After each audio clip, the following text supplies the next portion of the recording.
Hey everyone. So I want to talk a little bit about what I've read with ethical realism versus objectivism. So if you see me looking down, it's because I'm looking at the notes that I took throughout.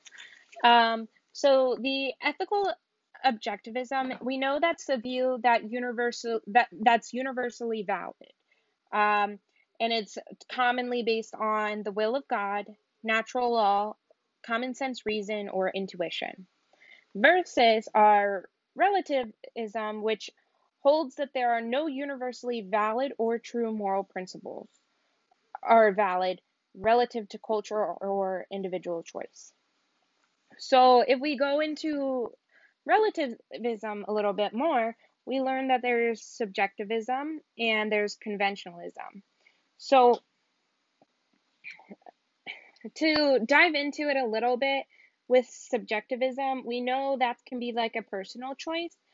And with conventionalism, we know that it's by the decision of social order. So, what's going on in the society that makes it right or what makes it wrong. And then it's important to know that ethical realism is not equal to cultural relativism based off of what they're trying to describe or what they're trying to intend, in a sense.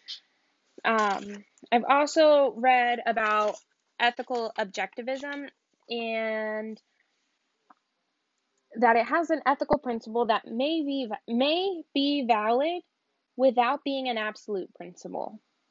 And I like how it explains absolute moral principle and it ultimately says that they cannot be overridden.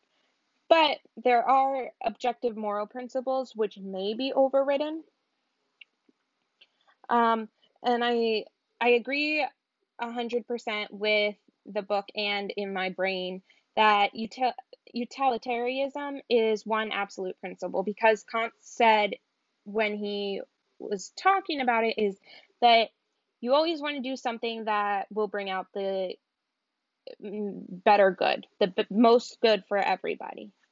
And also in our textbook, I do like how they explain all of the positions that there are from moral absolutism, moral objectivism, subjective universalism, conventionalism, subjectivism, abmoralism, and moral skepticism. All of these I have actually kind of had a little bit of knowledge on prior to this class from my first philosophy class. Um, so I like how the textbook breaks those up, and then it also gives you that little table of where you would go or where something would fall based off of how you would answer certain questions that were in there.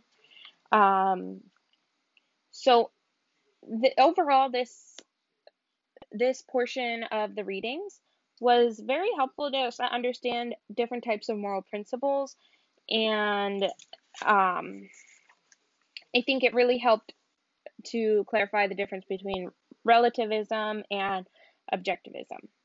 Bye.